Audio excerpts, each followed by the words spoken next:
Students, veterinary surgery में आज हम एक टॉपिक पढ़ेंगे, फ्रैक्चर। फ्रैक्चर क्या होता है? शरीर में दो प्रकार के ऊतक होते हैं, कोमल ऊतक और कठोर ऊतक। जब कोमल ऊतकों की निरंतरता टूट जाती है या निरंतरता में कमी आ जाती है तो उसे कहते हैं घाव। और ठीक उसी प्रकार से कठोर ऊतकों की निरंतरता का भंग होना या निरंतरता टूट जाना फ्रैक्चर कहलाता है। फ्रैक्चर सामान्यतया कठोर ऊतकों में होता है, जैसे अस्थि, उपास्थि। और जनरली फ्रैक्चर का इस्तेमाल किया जाता है बोन्स के लिए। हार्ड टिश्यू होते हैं, जैसे हॉर्स के अंदर, पेनिस में भी फ्रैक्चर होता है। लेकिन जब फ्रैक्चर का जो सर्वाधिक इस्तेमाल किया जाता है वो बोन के फ्रैक्चर के लिए किया जाता है। फ्रैक्चर फ्रैक्चर को बोलते हैं अस्थि भंग। अस्थि भंग।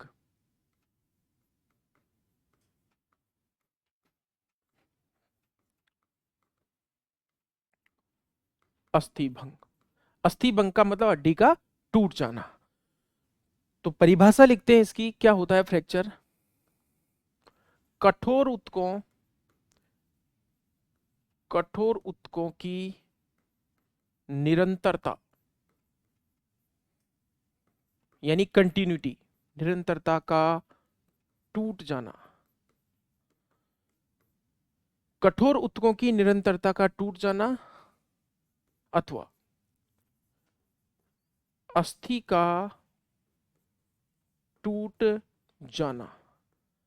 अस्थि का टूट जाना अथवा हार्ड टिश्यू, कठोर ऊतकों की निरंतरता का भंग हो जाना या उनमें दरार आ जाना क्या कहलाता है?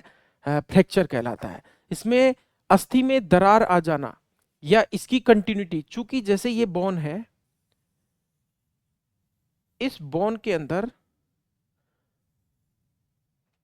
इस प्रकार से मान लो कोई दरार आ गई तो इसे भी हम फ्रैक्चर कहेंगे।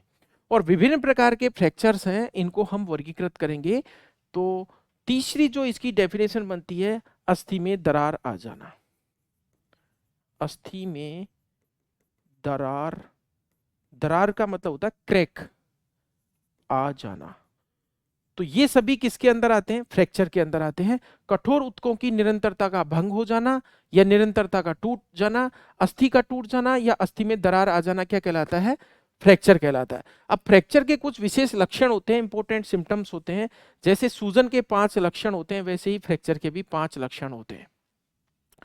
फ्रैक्चर के लक्षण, सिम्टम्स ऑफ फ्रैक्चर। फ्रैक्चर या जिसको बोलते हैं अस्थि भंग के लक्षण। तो सबसे पहला जो लक्षण है फ्रैक्चर का वो है विकृति। विकृति आना, विकृति को बोलते हैं हम डीनेचुरेशन हो जाता है। जैसे मान लो ये हैंड है, ये हाथ है। अब ये सामान्यतः इस प्रकार का होता है। इसमें फ्रैक्चर आने पर जैसे यहां से मुड़ गया तो वो क्या आ जाती है? एबनॉर्मलिटी आ जाती है, विकृति आ जाती है। विकृति आना यानी एबनॉर्मलिटी, यानी असामान्यता आ जाती है ऊतक के अंदर या उस अस्थि के अंदर, उस अंग के अंदर क्या आ जाती है? असामान्यता आ जाती है। दूसरा जो है पेन। पेन यानी दर्द। जहां पर फ्रैक्चर होता है, जिस बोन में फ्रैक्चर होता है उसमें दर्द होता है। चूंकि हम जानते हैं अस्थि एक जीवित ऊतक होता है, अस्थि में तंत्रिकाओं और रक्त वाहिनियों की प्रचुर सप्लाई होती है। अस्थि के अंदर बोन के अंदर नर्व्स और आर्टरीज यानी ब्लड वेसल्स होती हैं, पाई जाती है। इसलिए कहाँ क्या होगा? अस्थि के अंदर दर्द होगा। तीसरा है चरचराहट की आवाज। चरचराहट की आवाज जिसे बोलते हैं हम क्रिपिटेटिंग।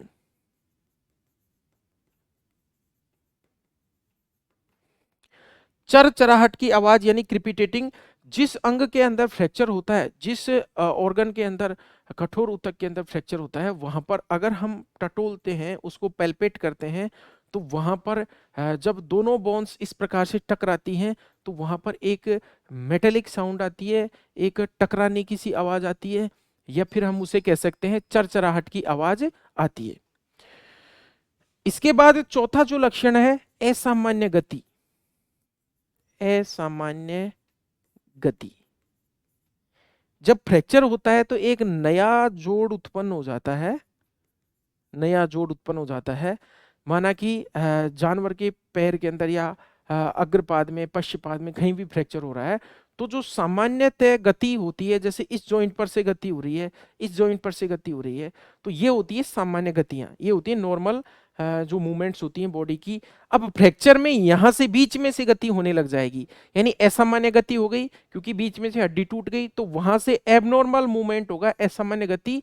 और वो गति कंट्रोल में भी नहीं होगी, क्योंकि उसमें जो है अंग लटक जाता है, या वो ऑर्गन लटकने के कारण वो असामान्य गति दर्शाता है। जैसे ये बोन है, ये टूट गई, तो यहाँ से जोड़ पर से गति नहीं होकर के जहां से फ्रैक्चर हुआ है वहां से गति होने लग जाती है। और लास्ट जो इसका लक्षण है, कार्यहीनता। कार्यहीनता यानी फंक्शनोलेसिया जिसे बोलते हैं, loss of function. Loss of function यानी कार्यविहीनता आ जाती है। अब हमने जैसे फ्रैक्चर के 5 लक्षण पढ़े, वैसे ही सूजन के भी 5 लक्षण होते हैं। सूजन में क्या होता है, जहां पर जिस अंग में सूजन आती है वहां पर मोटापन आ जाता है, यानी वहां स्वेलिंग हो जाती है। दूसरा लक्षण है, वहां पर रेडनेस आ जाती है, लालपन आ जाता है। तीसरा लक्षण वही सेम है, वहां पर दर्द होता है। चौथा लक्षण, वहां पर हीट होती है, यानी गर्मी होती है उस जगह पर, यानी ब्लड का फ्लो बढ़ जाने के कारण वहां टेम्परेचर बढ़ जाता है। उसके अलावा जी ये 4 लक्षण है, ये तो दिए थे सेल्सियस ने। 5वां जो अंतिम लक्षण है, कार्यविहीनता, जो कि फ्रैक्चर में भी होता है। कार्यविहीनता मतलब वो अंग ठीक से कार्य नहीं कर पाता। फ्रैक्चर में भी जिस अंग का जो कार्य है वो कार्य डिस्टर्ब हो जाता है।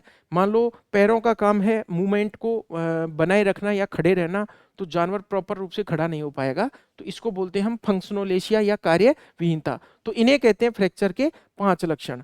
अब हम फ्रैक्चर का वर्गीकरण करते हैं, कितने प्रकार का फ्रैक्चर होता है, कैसे कैसे बांटते हैं। तो हम फ्रैक्चर का पहला वर्गीकरण करते हैं गंभीरता के आधार पर। गंभीरता के आधार पर यानी फ्रैक्चर की सीवियरिटी, अकॉर्डिंग टू सीवियरिटी, गंभीरता के आधार पर। किसके आधार पर? सीवियरिटी के आधार पर। सीवियरिटी के आधार पर फ्रैक्चर हम वर्गीकृत करते हैं। तो इसमें पहला फ्रैक्चर आता है, गंभीरता के आधार पर पहला फ्रैक्चर आता है closed fracture. Closed fracture, closed मतलब बंद, नाम से ही पता चल रहा है। इस प्रकार का फ्रैक्चर, इस प्रकार के फ्रैक्चर में ब्लीडिंग नहीं होती।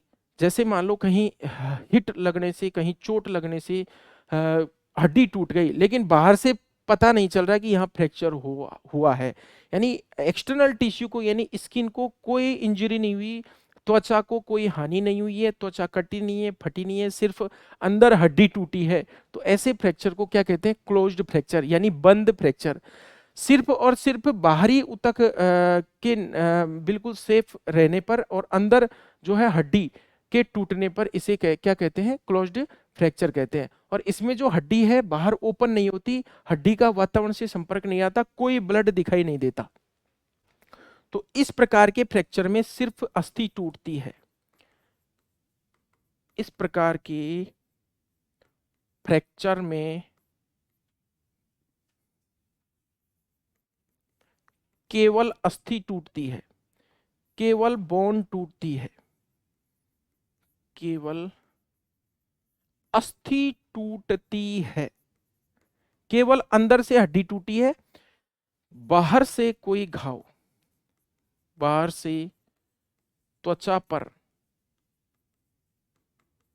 कोई घाव दिखाई नहीं देता, कोई घाव नहीं होता, या फिर अन्य शब्दों में हम कह सकते हैं अस्थि वातावरण के संपर्क में नहीं आती।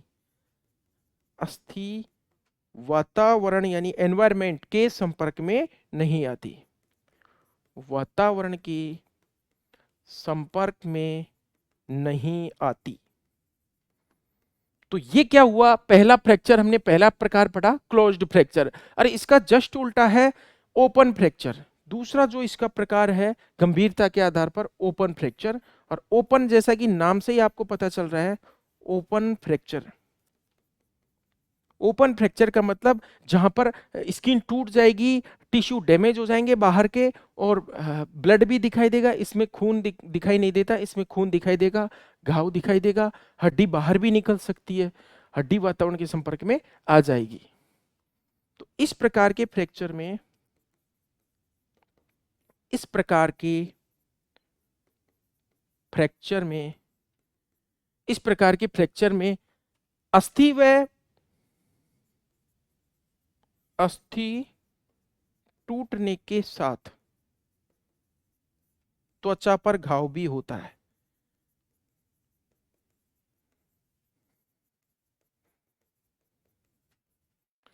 त्वचा पर घाव भी होता है, और इसमें घाव नहीं होता, इसमें घाव होता है, इसीलिए तो इसको ओपन फ्रैक्चर कह रहे हैं। और अस्थि वातावरण के संपर्क में आती है, यहां पर नहीं आती थी। अथवा ये कह सकते हैं अस्थि यानी बोन, अस्थि वातावरण के संपर्क में आती है, वातावरण के संपर्क में आती है। तो हमने गंभीरता यानी सीवियरिटी के अकॉर्डिंग दो भागों में बांटा फ्रैक्चर को, क्लोज्ड यानी जिसमें केवल हड्डी टूटती है, और इसमें हड्डी भी टूटती है और घाव भी होता है, और हड्डी वातावरण के संपर्क में भी आती है, तो इसे कहते हैं ओपन, इसे कहते हैं क्लोज। बिल्कुल सिंपल है। गंभीरता के आधार पर फ्रैक्चर दो प्रकार का होता है। एक ऐसा फ्रैक्चर जो क्लोज होता है जिसमें सिर्फ हड्डी टूटती है, ऐसे फ्रैक्चर को हम प्लास्टर के द्वारा, पीओपी के द्वारा इमोबिलाइज करके ठीक कर सकते हैं। लेकिन ओपन फ्रैक्चर अगर हो गया, हड्डी भी टूट गई और उस जगह घाव भी हो गया, तो वहां पर समस्या आती है उसके ट्रीटमेंट के दौरान। ट्रीटमेंट के दौरान अगर हम ओपन फ्रैक्चर के ऊपर हम अगर प्लास्टर पीओपी कर देते हैं, पीओपी कास्टिंग कर देते हैं, तो उससे अंदर उस घाव के सड़ने की संभावना रहती है। इसलिए इसमें वो घाव को ड्रेसिंग के लिए रेगुलर ओपन रखा जाना जरूरी है। तो ये हमने गंभीरता के आधार पर पढ़ लिया। अब दूसरा, अस्थि में हुए नुकसान के आधार पर फ्रैक्चर के प्रकार। दूसरा हम इसका वर्गीकरण करते हैं, सेकंड क्लासिफिकेशन है अस्थि में हुए नुकसान के आधार पर। अस्थि में हुए नुकसान के आधार पर, इसका मतलब ये हुआ कि बोन में डैमेज, बोन में जो नुकसान हुआ है, बोन डैमेज हुई है, उसके आधार पर हम फ्रैक्चर को कितने भागों में बांटते हैं। तो इसके प्रकार है, जैसे ग्रीन स्टिक फ्रैक्चर है, जैसे फिशर फ्रैक्चर है। तो पहला हम इसके अंदर पढ़ लेते हैं green stick fracture. Green stick fracture बहुत इंपॉर्टेंट है, नाम से ही पता चल रहा है। ग्रीन यानी हरी, स्टिक यानी लकड़ी। जैसे हरी लकड़ी को तोड़ते हैं, तो इस प्रकार तोड़ने से जिस जिस हिस्से को हम जिस तरफ टिल्ट करते हैं उस तरफ का जुड़ा हुआ भाग रह जाता है। जैसे ये हरी लकड़ी है, इस पर हमने इस प्रकार से फोर्स लगाया, इस प्रकार से फोर्स लगाया, तो ये क्या है, इधर से इस तरह से टूटेगी और यहां से ये जुड़ा हुआ भाग रह जाएगा। तो ये वाला जो फ्रैक्चर होता है जिसमें अस्थि इस प्रकार से टूटती है, इसको बोलते हैं ग्रीन स्टिक फ्रैक्चर। और ये छोटे बच्चों की हड्डियों में होता है, क्योंकि हम जानते हैं छोटे बच्चों की हड्डियां हरी लकड़ी की तरह मुलायम होती हैं, लचीली होती है। तो एक साइड से जिधर से प्रेशर क्रिएट किया जाता है, उधर के अपोजिट साइड से टूट जाती है। जैसे इस पेन पे मैं इस तरह से प्रेशर करूंगा तो ये यहां से टूटेगा, तो इसे बोलते हैं, और जुड़ी हुई भी रह जाती है, इसे बोलते हैं ग्रीन स्टिक फ्रैक्चर। तो यह फ्रैक्चर किस में होता है ये लिख लेते हैं सबसे पहले। यह फ्रैक्चर या इस प्रकार का फ्रैक्चर छोटे बच्चों की हड्डियों में होता है। इस प्रकार का फ्रैक्चर छोटे छोटे बच्चों मतलब कम आयु के पशुओं, यहां पर बच्चों का मतलब है पशुओं, छोटे बच्चों की अस्थियों में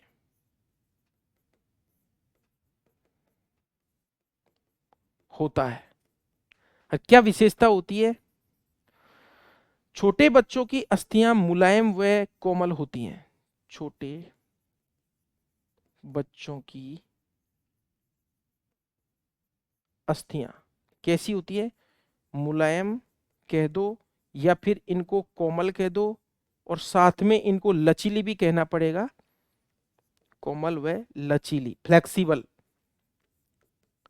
लचीली होती है।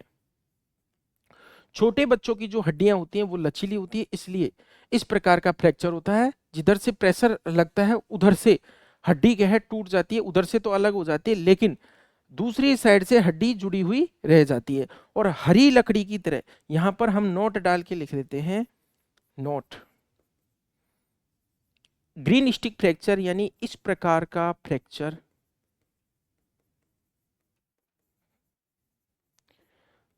हरी लकड़ी के टूटने जैसा होता है,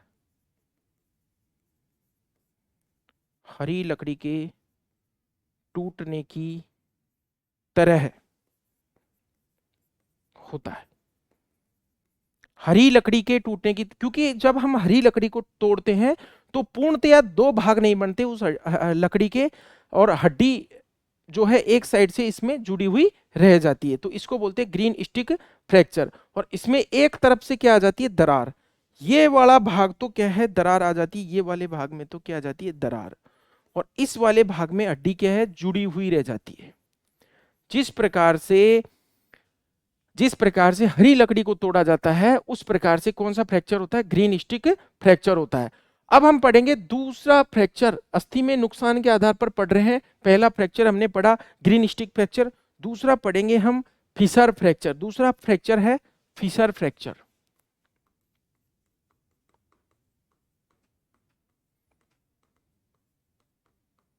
और फिशर का मतलब होता है दरार, यहां पर हम लिख लेते हैं फिशर।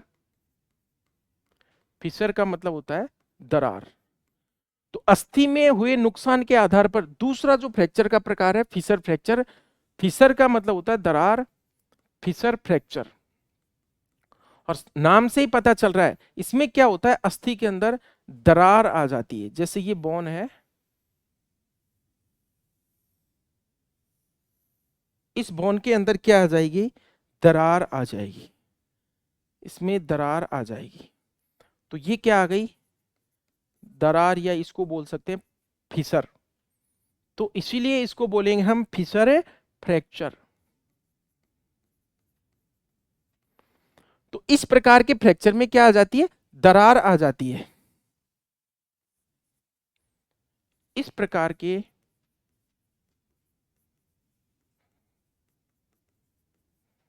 फ्रैक्चर में अस्थि में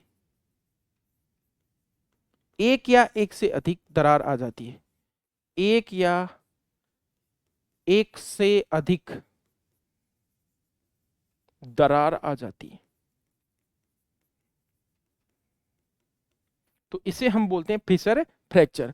तो ये अस्थि में गंभीरता के आधार पर फ्रैक्चर का दूसरा प्रकार हो गया, कौन सा, फिशर फ्रैक्चर। फिशर फ्रैक्चर में बोन में दरार आती है, ज्यादा बोन अलग अलग नहीं होती, सिर्फ और सिर्फ क्रैक आता है। क्रैक का मतलब दरार, दरार का मतलब फिशर, फिशर आने को फिशर फ्रैक्चर कहते हैं। यानी कि इसमें भी हड्डी को ज्यादा नुकसान नहीं होता।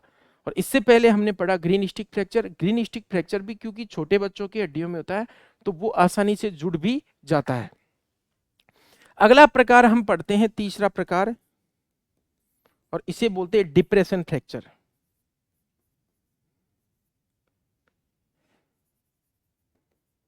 डिप्रेशन फ्रैक्चर, डिप्रेशन, डिप्रेशन का मतलब होता है गड्ढा।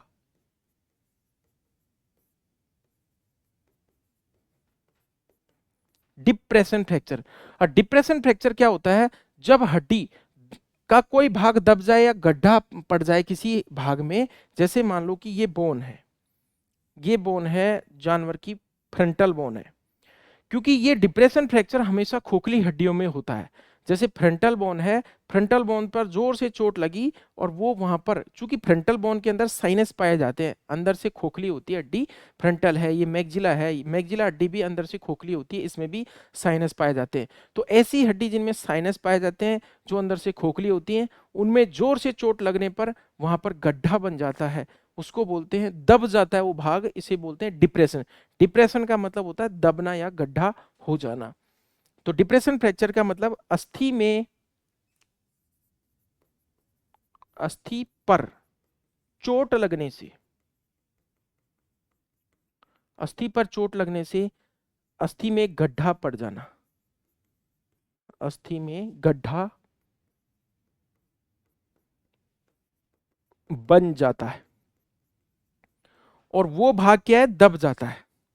अस्थि का वह भाग दब जाता है, अस्थि का वह भाग दब जाता है। जैसे यहां पर इस प्रकार से अगर चोट लगी, किसी मोटी वस्तु की जोर से चोट लगने पर यहां पर दबाव के कारण जो है हड्डी धंस गई अंदर, क्योंकि हड्डी क्या थी, खोखली हड्डी, और यह खोखली हड्डियों में होता है। यह है खोखली हड्डियों, खोखली हड्डियों का मतलब हो गया जिन हड्डियों में साइनस पाए जाते हैं उनमें यह होता है, खोखली अस्थियों में होता है, खोखली अस्थियों में होता है। तो हमने अस्थि में गंभीरता के आधार पर पढ़ रहे हैं हम। पहला हमने पढ़ा ग्रीन स्टिक, दूसरा हमने पढ़ा फिशर फ्रैक्चर, और तीसरा पढ़ा हमने डिप्रेशन फ्रैक्चर। डिप्रेशन फ्रैक्चर में क्या है, अस्थि में गड्ढा हो जाता है, दबाव के कारण हड्डी अंदर धंस जाती है, और इस फ्रैक्चर को हम बोलते हैं डिप्रेशन फ्रैक्चर। डिप्रेशन फ्रैक्चर में हड्डी पूर्णतया टूटती नहीं है, केवल गड्ढा बनता है। और इसका एग्जाम्पल हम पढ़े हैं कि कौन कौन सी बोन में होता है। तो ये फ्रंटल बोन में होता है, फ्रंटल बोन में होता है, और ये मैगजिला में होता है, मैगजिला अस्थि के अंदर होता है। कौन सा, डिप्रेशन फ्रैक्चर। तो हमने ये जो 3 फ्रैक्चर के उदाहरण पढ़े, ये थे इनकम्प्लीट फ्रैक्चर। ये तीनों क्या है, इनकम्प्लीट फ्रैक्चर।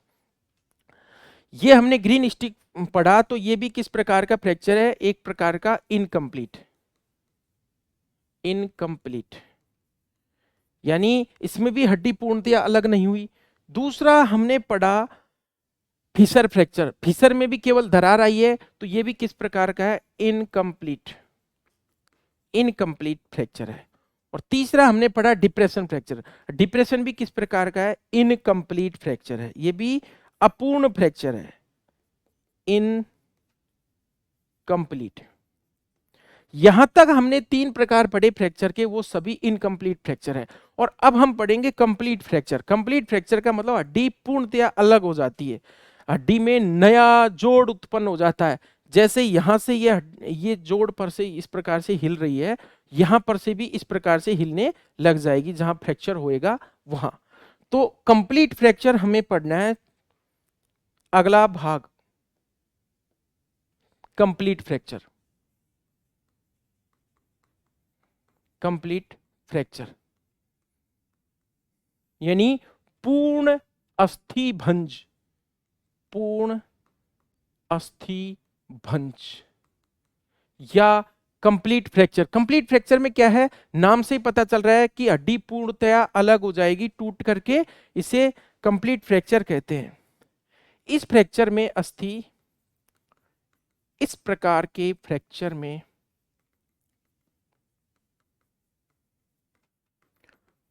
अस्थि टूटकर पूर्णतया अलग हो जाती है,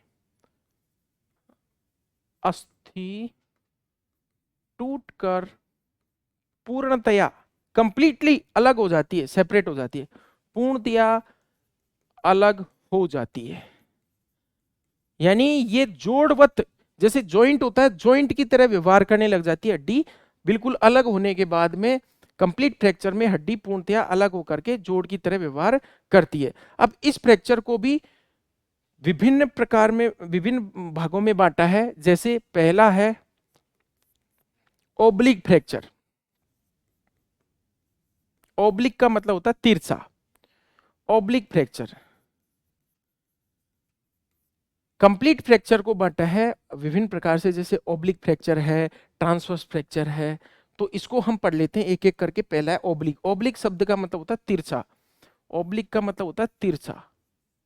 और इस प्रकार के फ्रैक्चर में, जैसे ये बोन है, हम उदाहरण से चित्र से पढ़ें तो ये जैसे बोन है, इस बोन में किस प्रकार से हड्डी में दरार आएगी, तो इस बोन के अंदर इस प्रकार से तिरछी टूटेगी। तो इसे कहते हैं ओब्लिक फ्रैक्चर। ओब्लिक का मतलब होता है तिरछा। तो हड्डी किस प्रकार से टूटेगी, तिरछी टूटेगी। तो हड्डी में जो दरार आएगी या हड्डी बिल्कुल अलग होएगी तो इस प्रकार से होएगी, इसको बोलते हैं ऑब्लिक फ्रैक्चर। ऑब्लिक फ्रैक्चर का मतलब होता है अस्थि का तीखे तीखे या तिरछे तिरछे तरीके से टूटना, तिरछे तरीके से टूटना क्या कहलाता है, ऑब्लिक फ्रैक्चर। दूसरा जो इसका प्रकार है ऑब्लिक के बाद, दूसरा जो प्रकार है इसका transverse fracture. Transverse fracture, transverse का मतलब होता है आड़ा, ट्रांसवर्स फ्रैक्चर, और ट्रांसवर्स शब्द का मतलब होता है आड़ा। तो इसका हम जैसे डायग्राम बनाएं तो ये हम ट्रांसवर्स फ्रैक्चर, जैसे ये बोन है, ये बोन है, तो इस बोन में किस प्रकार से हड्डी टूटेगी, यहां से बिल्कुल जस्ट इस प्रकार से अस्थि की लंबाई के लंबवत टूटेगी, इस प्रकार से 90 डिग्री का कोण बनेगा यहां पर, यानी इस प्रकार से हड्डी बिल्कुल इस प्रकार से टूट रही है, इसे कहते हैं ट्रांसवर्स। अगर तिरछी टूटे तो उसे कहते हैं ऑब्लिक फ्रैक्चर। दूसरा कौन सा है, ट्रांसवर्स फ्रैक्चर। ट्रांसवर्स फ्रैक्चर में क्या होता है, अस्थि लंबाई के लंबवत टूटती है, अस्थि अपनी लंबाई के, अस्थि अपनी लंबाई के लंबवत, लंबवत टूटती है। लंबवत का मतलब जैसे बोन की लंबाई ये है और इस प्रकार से टूटती है बिल्कुल, तो इसे क्या कहते हैं, ट्रांसवर्स फ्रैक्चर। ट्रांसवर्स का मतलब बिल्कुल आड़ी। तीसरा जो इसका प्रकार है वो है राउंड फ्रैक्चर। राउंड का मतलब होता है घुमावदार। तीसरा है राउंड फ्रैक्चर।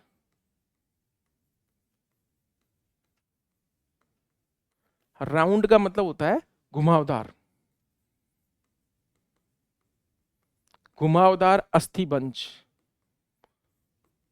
तो इसका भी हम चित्र बना लेते हैं। ये बोन हो गई,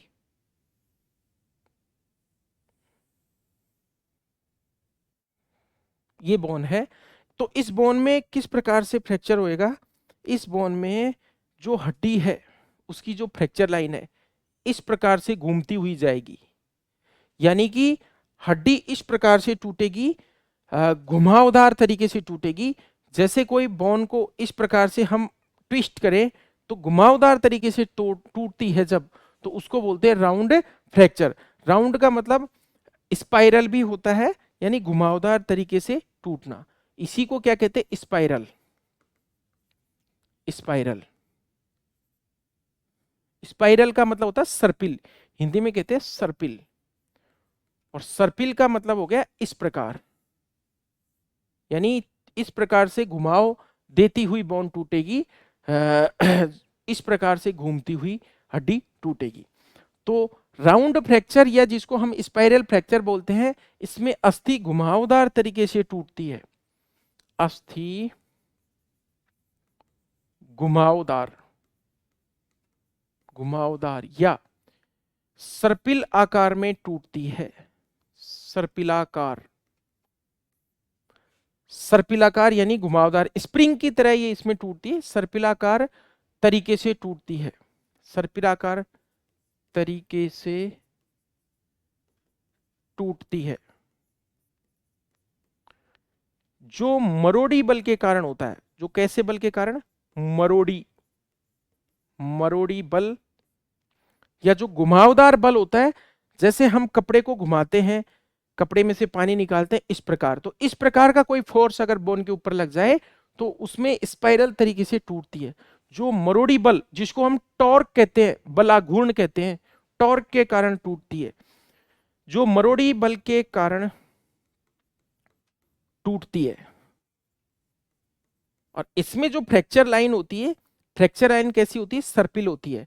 फ्रैक्चर लाइन सर्पिल यानी घुमावदार होती है। इसमें फ्रैक्चर लाइन स्पाइरल होती है। कैसी होती है, स्पाइरल यानी घुमावदार होती है। तो ये राउंड फ्रैक्चर या स्पाइरल फ्रैक्चर कहलाता है। इसमें हड्डी घुमावदार बल के कारण घुमावदार तरीके से टूटती है। घुमावदार तरीके से टूटने का मतलब हो गया इस प्रकार मरोड़ी बल के कारण हड्डी का टूट जाना। तो घुमावदार तरीके से टूटती है, और ये भी एक कंप्लीट फ्रैक्चर का उदाहरण है। अगला जो हम प्रकार पढ़ रहे हैं, चौथा प्रकार, इसका पूर्ण फ्रैक्चर का चौथा प्रकार हम पढ़ रहे हैं कंप्लीट फ्रैक्चर का, वो है कम्यूटेड कम्यूटेड कम्यूनिटेड कम्यूनिटेड फ्रैक्चर। कम्यूनिटेड फ्रैक्चर। और ये जो फ्रैक्चर होता है कम्यूनिटेड, इसमें क्या है, कई सारी फ्रैक्चर लाइंस एक जगह जाकर के मिलती है। जैसे मान लो ये बोन है, इस बोन में फ्रैक्चर हो रहा है, इस बोन में फ्रैक्चर हो रहा है, तो इसमें क्या होगा, जो फ्रैक्चर लाइन है, कई सारी फ्रैक्चर लाइन आकर के मिलती हैं। माना इस बोन में फ्रैक्चर है, तो इसमें अस्थि जब टूटेगी तो इस प्रकार से कई सारी फ्रैक्चर लाइन एक जगह आकर के मिलती है, एक केंद्र पर आकर के मिलती हैं, इस प्रकार से एक सेंटर पर। और ये जो केंद्र होता है, ये जैसे मान लो ये केंद्र है, जैसे हम पत्थर ले और पत्थर से शीशे को फोड़े, खिड़की के विंडो के शीशे को फोड़ने पर बहुत सारे जो लाइन है, जो शीशे के अंदर दरार आती है, तो शीशे की जो दरारें हैं, जिस जगह पर हमने जोर से पत्थर की मारी है, उस जगह को केंद्र बनाते हुए इस प्रकार से दरार आती है, टूटती है, इस प्रकार से टूटती है। जैसे जहां पर हमने, मान लीजिए हम बंदूक की गोली किसी शीशे पर चलाते हैं, तो वहां से छेद करके निकलती है, तो वहां इस प्रकार से जो है लाइन आ जाती है, इस प्रकार से। यानी जहां पर जब अत्यधिक बल, बहुत तेज बल एक जगह पर बोन पर लगा दिया जाता है, तो इस प्रकार का फ्रैक्चर होता है, कौन सा, कम्यूनिटेड फ्रैक्चर। और इस फ्रैक्चर में क्या होता है, कई फ्रैक्चर रेखाएं, कई फ्रैक्चर रेखाएं एक केंद्र पर आकर मिलती हैं, एक केंद्र या जिसको हम बिंदु भी कह सकते हैं, एक केंद्र या पॉइंट पर, बिंदु पर आकर मिलती है, आकर मिलती है। जैसे शीशे को फोड़ना है, उसी प्रकार से हड्डी पर जब जोरदार कोई तेजी से, बहुत फोर्स से जब किसी केंद्र बिंदु पर हड्डी के चोट लगती है, तो उस प्रकार के फ्रैक्चर को क्या कहते हैं, कम्यूटेड फ्रैक्चर। जैसे इस प्रकार से बहुत ही तेज शार्प कोई इस प्रकार की चीज बोन से टकराती है, तो इस प्रकार का फ्रैक्चर क्या होता है, कम्यूटेड फ्रैक्चर। अगला जो हम फ्रैक्चर का प्रकार पढ़ रहे हैं, पांचवा, और वो है मल्टीपल फ्रैक्चर। मल्टीपल फ्रैक्चर, जैसा कि नाम से ही पता चल रहा है, मल्टीपल यानी बहुत सारे, यानी जब हड्डी में कई सारे टुकड़े हो जाते हैं, तो उसको क्या बोलते हैं हम, मल्टीपल फ्रैक्चर। छोटे छोटे टुकड़े हो जाएं हड्डी के, या जैसे कोई जोर से बोन को प्रेस करे, एक्सीडेंट हुआ, एक्सीडेंट में जो पैर है या फिर हाथ है, किसी ऐसे ऑब्जेक्ट के बीच में, दो लोहे के उपकरणों के बीच में, या हम कहें जो व्हीकल्स के बीच में, इस प्रकार से जो है, जिसको बोलते हैं हम एक प्रकार से चूरा हो जाना। तो इसमें क्या होगा, अस्थि छोटे छोटे टुकड़ों में टूट जाती है। अस्थि यानी बोन छोटे छोटे टुकड़ों में टूट जाती है, छोटे छोटे टुकड़ों में टूट जाती है। मल्टीपल का मतलब छोटे छोटे, मल्टीपल यानी बहुत सारे में टूट जाती है। जैसे मान लो ये कोई बोन है, ये कोई बोन है, और इस बोन में मल्टीपल फ्रैक्चर हमको दिखाना है, तो ये इस प्रकार से हुआ, यहां पर हड्डी के छोटे छोटे टुकड़े बन जाएंगे, यहां पर हड्डी का क्या हो गया, चूरा हो गया,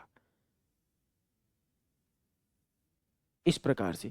तो इसको हम बोलेंगे मल्टीपल फ्रैक्चर। ये क्या हो गया, मल्टीपल फ्रैक्चर। और इस फ्रैक्चर को ठीक करने के लिए बोन में वायरिंग की जाती है, ऑर्थोपेडिक वायरिंग की जाती है, इसमें ऑर्थोपेडिक वायरिंग की जाती है, इसको बोलते हैं multiple fracture, multiple fracture.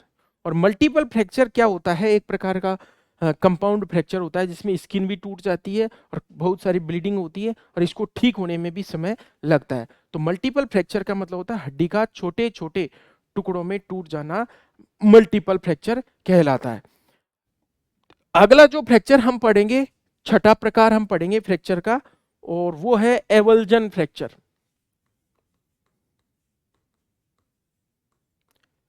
Avulsion fracture, avulsion fracture. Avulsion जो वर्ड आता है, एवल्जन जो वर्ड आता है घाव के लिए आता है। घाव का एक प्रकार होता है एवल्जन वुंड। एवल्जन वुंड क्या होता है, जैसे ये जानवर के क्या है, ये फ्रंटल बोन के जो प्रवर्ध होते हैं जिनको बोलते हैं कॉर्नुअल प्रवर्ध, और कॉर्नुअल प्रवर्ध जो होता है इस पर क्या होते हैं, सींग लगे रहते हैं जानवर के। जैसे ये कॉर्नुअल प्रवर्ध है, इन कॉर्नुअल प्रवर्ध पर क्या रहते हैं, सींग होते हैं, इस प्रकार से सींग लगे रहते हैं। जानवर के सींग फ्रंटल बोन के पश्च पृष्ठ भाग पर लगे होते हैं, कॉर्नुअल प्रवर्ध के ऊपर लगे रहते हैं। जब ये सींग की खोली हट जाती है तो बनता है एवल्जन वुंड, उसे कहते हैं एवल्जन वुंड। एवल्जन वुंड, उसे तो कहते हैं एवल्जन वुंड। लेकिन यहां पर हम एवल्जन फ्रैक्चर की बात कर रहे हैं, तो एवल्जन फ्रैक्चर क्या होता है, तो एवल्जन फ्रैक्चर को हम चित्र से समझते हैं। जैसे मान लो ये बोन है, ये बोन है, और इस बोन में यहां पर कोई टेंडन जुड़ा हुआ है।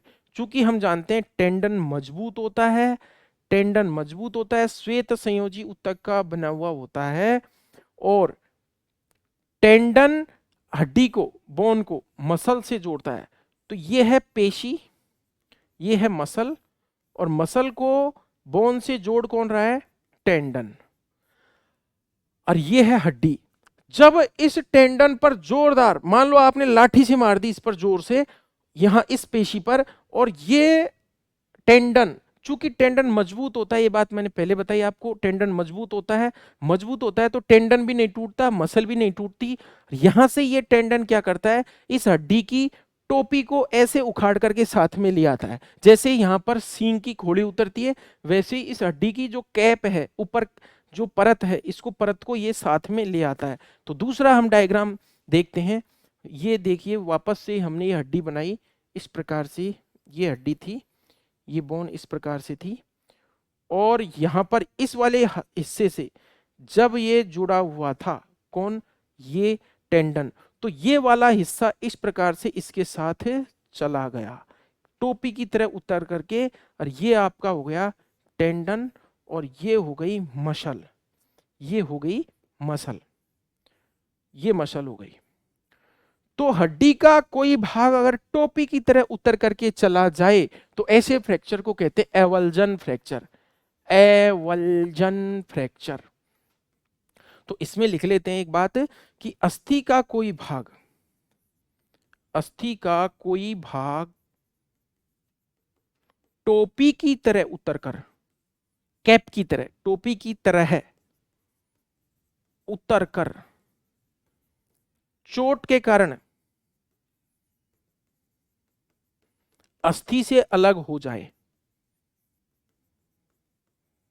अस्थि से अलग हो जाए, तो ऐसे फ्रैक्चर को हम क्या बोलते हैं, एवल्जन फ्रैक्चर बोलते हैं। ये हमने देखा है एवल्जन वुंड, ये है एवल्जन फ्रैक्चर। एवल्जन फ्रैक्चर में हड्डी का जो टोपी नुमा हिस्सा है वो अलग हो जाता है। तो ये फ्रैक्चर का एक प्रकार हो गया एवल्जन फ्रैक्चर। और ये भी क्या है, चूंकि अलग हो रहा है तो इसे भी हम क्या बोलेंगे, कंप्लीट फ्रैक्चर। इस प्रकार से हमने कंप्लीट फ्रैक्चर के 6 प्रकार पढ़े हैं। एक फ्रैक्चर होता है कंपाउंड फ्रैक्चर, जिसमें जिसको हम ओपन फ्रैक्चर भी मान सकते हैं, जिसमें हड्डी भी टूटती है और हड्डी टूटने के साथ साथ घाव भी हो जाता है, यानी टिश्यू भी, बाहर के जो कोमल ऊतक होते हैं वो भी नष्ट हो जाते हैं। तो एक प्रकार हम पढ़ लेते हैं compound fracture. Compound fracture, compound fracture में क्या होता है, घाव के साथ, घाव के साथ हड्डी टूटती है, हड्डी टूटती है। ये एक प्रकार का क्या हो गया, ओपन फ्रैक्चर है। कंपाउंड फ्रैक्चर एक प्रकार का ओपन फ्रैक्चर है, इसमें घाव के साथ साथ हड्डी टूटती है। अब हम फ्रैक्चर का ट्रीटमेंट पढ़ते हैं, तो फ्रैक्चर को हम कैसे उपचारित करेंगे, कैसे ट्रीट करेंगे। तो फ्रैक्चर और घाव बात एक ही है, फ्रैक्चर होता है कठोर ऊतक के अंदर और घाव होता है कोमल ऊतक के अंदर। जैसे स्किन में होगा तो घाव होगा, हड्डी के अंदर होगा तो फ्रैक्चर होगा। तो हम फ्रैक्चर का ट्रीटमेंट करते हैं। तो फ्रैक्चर के ट्रीटमेंट में सबसे इंपॉर्टेंट बात होती है इसका इमोबिलाइजेशन। इमोबिलाइजेशन मतलब अगर फ्रैक्चर हो गया है तो उस हिस्से को हमें हिलाना डुलाना नहीं चाहिए, और जब तक वो जुड़े तब तक। जैसे हमने उसका इमोबिलाइजेशन कर दिया, एक तो बाह्य स्थिरीकरण होता है जिसमें बाहर से जैसे पीओपी लगा दी, प्लास्टर लगा दिया। प्लास्टर लगाने के बाद उसको कई दिन तक रखना पड़ता है, किसी केस में 15 से 20 दिन तक, किसी में 30 दिन तक हमें रखना पड़ता है जानवर में। तो वो जो होता है उसका ट्रीटमेंट काफी लंबा होता है फ्रैक्चर का, चूंकि बोन को जुड़ने में समय लगता है। बोन में पहले पहले सॉफ्ट टिश्यू बनता है, सॉफ्ट टिश्यू के बाद में उसमें कैल्सिफिकेशन होता है, कैल्सिफिकेशन के बाद में बोन वापस से रिपेयर होती है। तो हम चित्रों में इसका फ्रैक्चर के प्रकार वापस से हम एक बार देख रहे हैं। ये देखिए सामने आपके हैं, ये हड्डी है, ये वाला जो फ्रैक्चर है ये कहलाता है ट्रांसवर्स फ्रैक्चर। पहला जो है इसमें हड्डी आडी टूटी है, इस प्रकार से फ्रैक्चर हुआ है, तो इसे कहते हैं ट्रांसवर्स फ्रैक्चर। ट्रांसवर्स फ्रैक्चर कौन सा कहेंगे इसे? Transverse fracture. ट्रांसवर्स फ्रैक्चर में हड्डी इस प्रकार से टूटी है। ये जो फ्रैक्चर है इसमें एक रेखा के रूप में हड्डी में दरार आई है इस प्रकार से, तो इसे कहते हैं लीनियर फ्रैक्चर। Linear fracture. और ये इनकम्प्लीट फ्रैक्चर है, इनकम्प्लीट फ्रैक्चर का एक प्रकार है। ये है ऑब्लिक और नॉन डिस्प्लेस्ड। ये तिरछा फ्रैक्चर है जिसमें हड्डी इस प्रकार से टूटी है, इसको क्या कहते हैं? Oblique fracture. Oblique fracture. इसके बाद ये ओब्लिक है जो अलग हट गया, यहां से टूटी हड्डी अलग हटा करके दिखाया, इसमें एसी के अंदर दिखाया है। तो ये ओब्लिक है जो कि अपनी जगह पर स्थिर है, ये ओब्लिक है जो थोड़ा दूर हो गया है। ये वाला जो फ्रैक्चर है ये है स्पाइरल फ्रैक्चर। स्पाइरल का मतलब हड्डी इस प्रकार से टूटी है, ये कहलाता है स्पाइरल फ्रैक्चर। ये वाला जो है ये ग्रीन स्टिक फ्रैक्चर है, इसमें हड्डी इस तरह से, इस तरफ से तो दरार आई है, इस तरफ से तो दरार आई है, और इस तरफ से क्या है? जुड़ी हुई है, जुड़ी हुई है। तो इसे हम कहते हैं ग्रीन स्टिक। और ग्रीन स्टिक फ्रैक्चर होती है छोटे बच्चों में, ग्रीन स्टिक फ्रैक्चर। अगला जो फ्रैक्चर है ये कम्यूटेड है। कम्यूटेड का मतलब अस्थि क्या है? केंद्र बिंदु पर जो है इस प्रकार से अस्थि की रेखाएं मिल रही हैं, और यहां जोरदार चोट लगने से ये होता है, ये है कम्यूटेड फ्रैक्चर। कम्यूटेड। तो ये आपके सामने विभिन्न प्रकार के फ्रैक्चर हैं। अगला डायग्राम हम देख लेते हैं, ये भी एक फ्रैक्चर का डायग्राम है। ये वाला फ्रैक्चर फिर से जो है ये ट्रांसवर्स फ्रैक्चर कहलाता है। ये वाला जो है ट्रांसवर्स है। ट्रांसवर्स का मतलब हड्डी अपनी लंबाई के लंबवत टूट रही है। यहाँ पर ये ट्रांसवर्स है जो अलग अलग हो गया है, डिस्प्लेस्ड हो गया है। ये कंपाउंड फ्रैक्चर है जिसमें घाव भी हुआ है, ये घाव भी हुआ है इसमें, प्लस अस्थि भी टूटी हुई है, यानी अस्थि भंग भी हुआ है और घाव भी हुआ है। तो इसको हम बोलते हैं कंपाउंड फ्रैक्चर। ऑब्लिक ये अभी हमने देखा था, ये तिरछा फ्रैक्चर है। कम्यूटेड मतलब एक केंद्र पर आकर के अस्थि की जो फ्रैक्चर रेखाएं हैं वो मिल रही हैं, इसको बोलते हैं हम कम्यूटेड। और ये जो है ये ग्रीन स्टिक फ्रैक्चर है, इसमें हड्डी यहां से टूटी है, ग्रीन स्टिक फ्रैक्चर है ये। अगला डायग्राम हम देख लेते हैं, ये जो है फ्रैक्चर की ट्रीटमेंट है जिनको हम अभी डिस्कस करेंगे। ये आपके सामने जो दिया है ये एक प्रकार से थॉमस स्प्लिंट है। Thomas splint, Thomas splint. ये खपच्ची लगाई गई है, जो बनी बनाई खपच्ची आती है उसे थॉमस स्प्लिंट कहते हैं।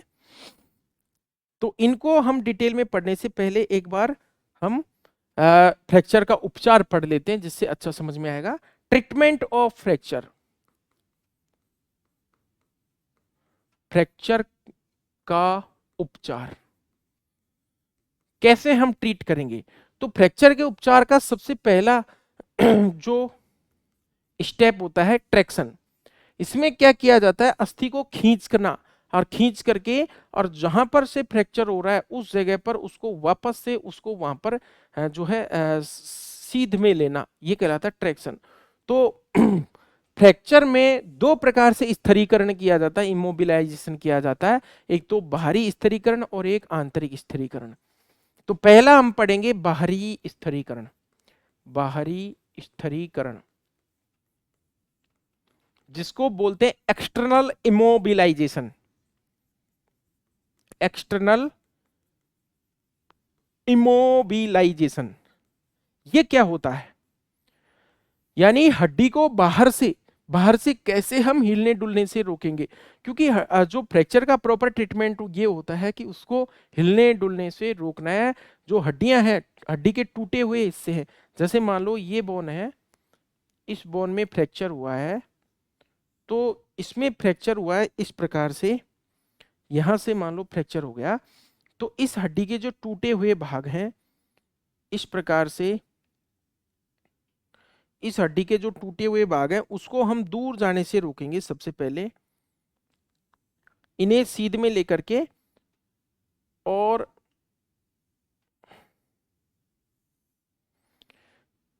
इनको जस्ट आमने सामने करेंगे। आमने सामने करने के बाद इसका इमोबिलाइजेशन करते हैं। इमोबिलाइजेशन का मतलब होता है मोबिलिटी को रोकना। मोबिलिटी को रोकना मतलब इसकी चलनशीलता को रोकना, इसको हिलने डुलने से रोकना, और वो कई प्रकार से किया जाता है।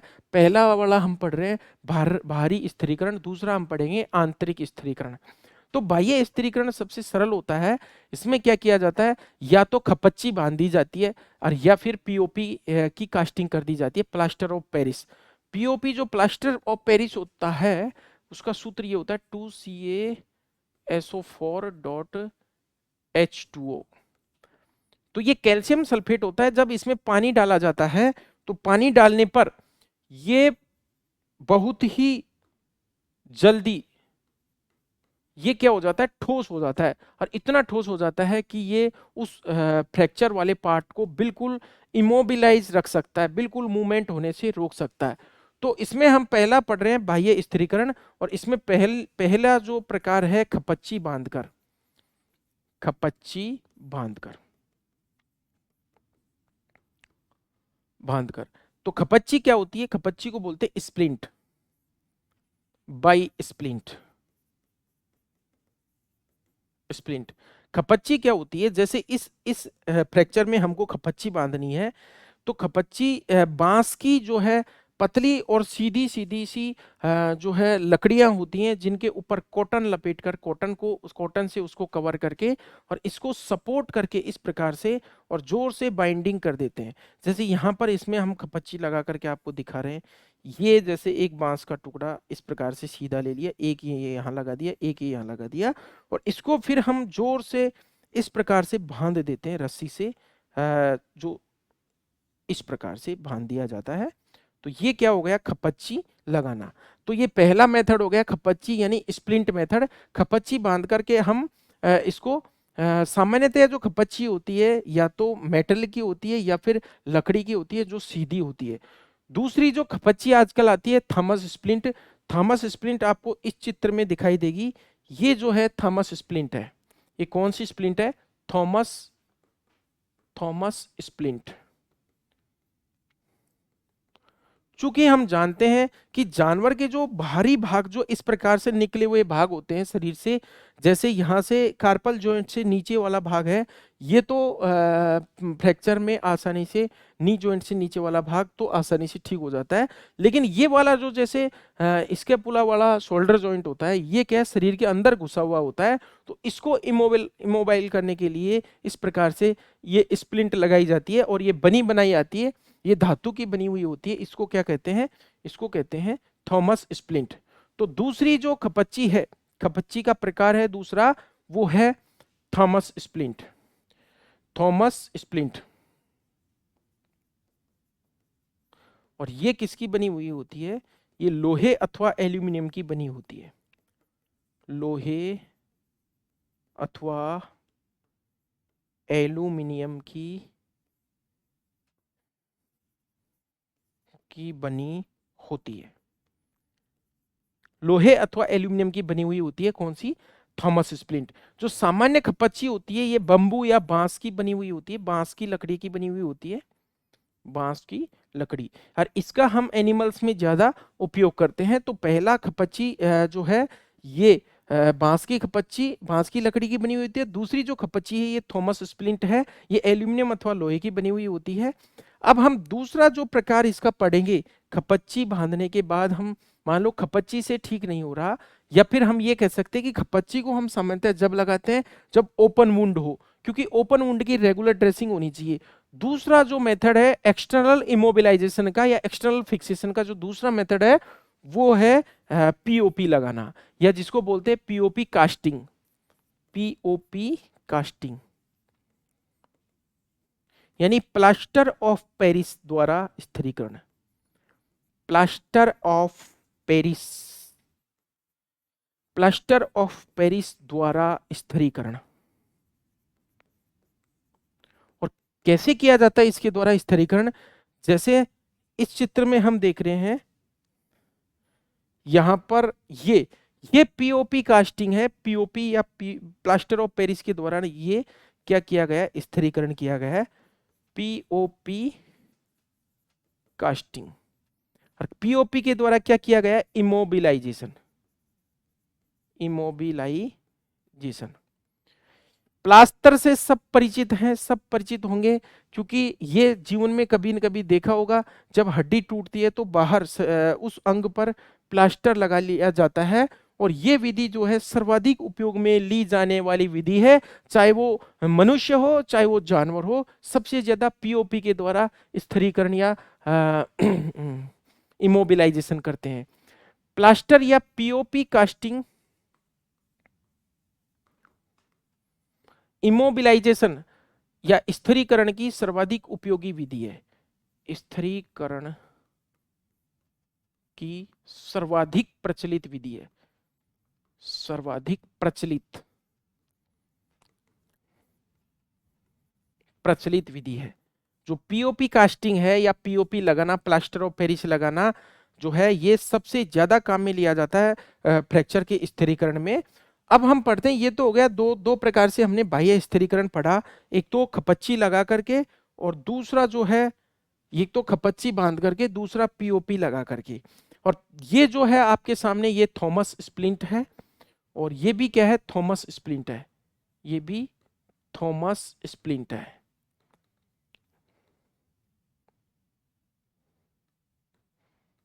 थॉमस स्प्लिंट है।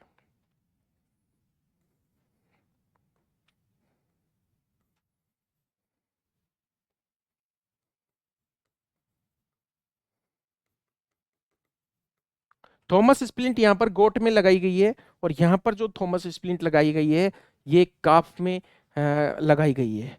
यहाँ पर हम आगे इसमें जो है देख रहे हैं ये पीओपी है, और ये दोनों ही जो विधियां हैं ये काफी प्रचलित है, खपच्ची लगा करके और पीओपी से। अब दूसरा हम पढ़ेंगे इंटरनल इमोबिलाइजेशन या आंतरिक स्थिरीकरण।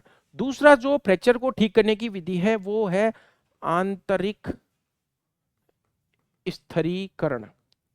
आंतरिक स्थिरीकरण का मतलब हो गया हड्डी में रॉड डाल करके, हड्डी में तार लगा करके, हड्डी में कील लगा करके, स्क्रू लगा करके, प्लेट लगा करके जो स्थिरीकरण करते हैं उसे बोलते हैं internal immobilisation, immobilisation. Internal immobilisation या आंतरिक स्थिरीकरण क्या होता है? जब हड्डी में क्या क्या लगा दिया जाता है? जैसे पहला है बाइंडिंग करना, और बाइंडिंग में क्या है? स्टील के तार से हड्डी को बांध दिया जाता है, बाइंडिंग। स्टील वायर से, स्टील के तार से अस्थि के टुकड़ों को बांध दिया जाता है।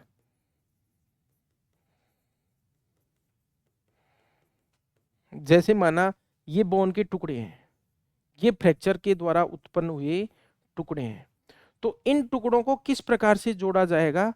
इनको पहले इनकी वास्तविक स्थिति में सेट करके और फिर इनमें स्टील वायर डाला जाएगा। स्टील वायर जैसे यहाँ पर होकर के, यहाँ पर होकर के, और इन्हें क्या है एक जगह इस प्रकार से कंप्रेस कर दिया जाता है।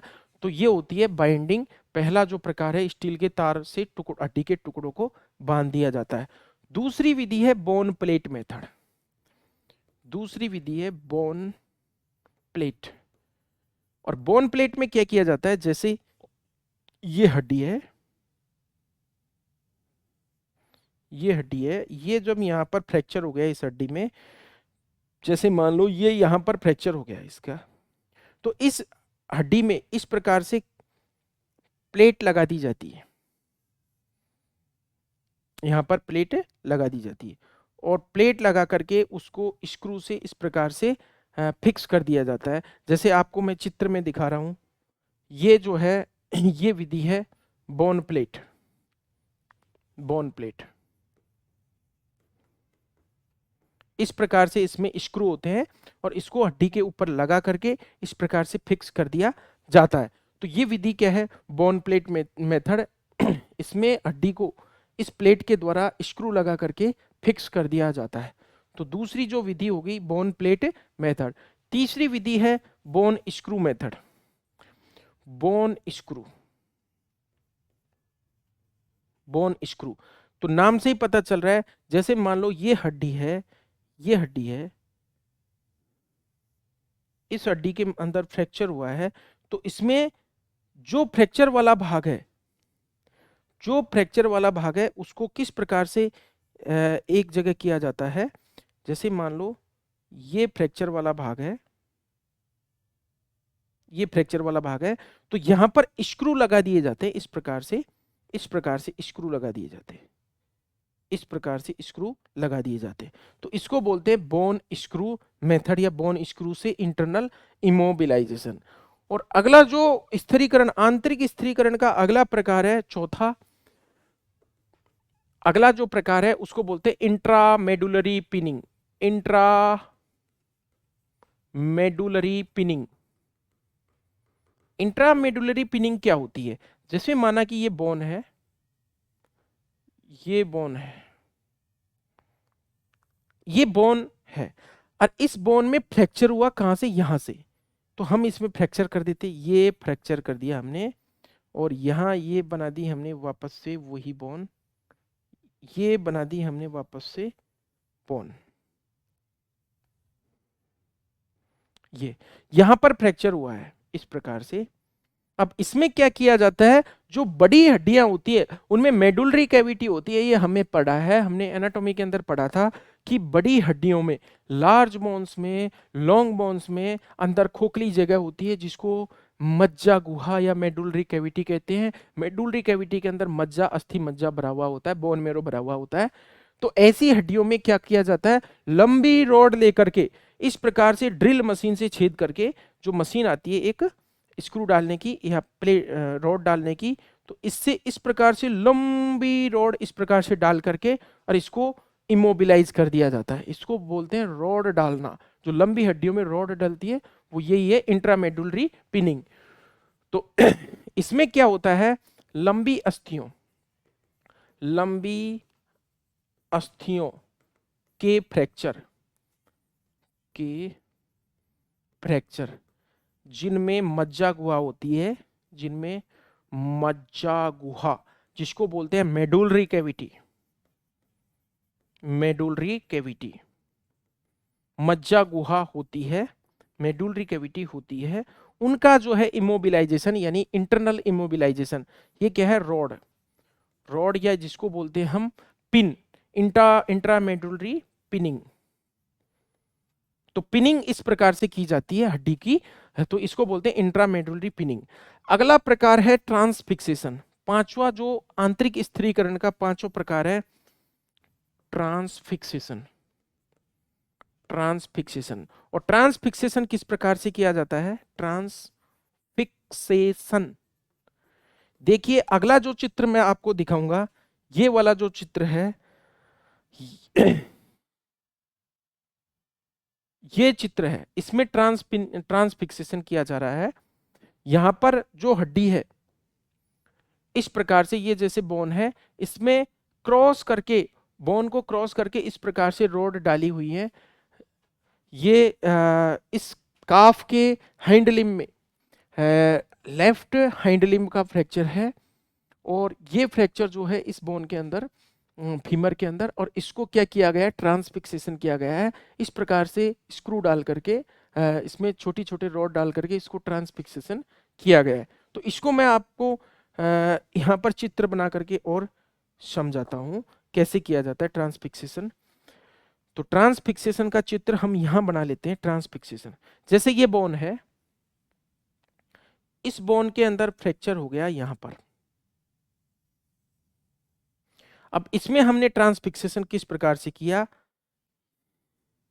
ये ट्रांसफिक्सेशन करने के बाद इसका चित्र है।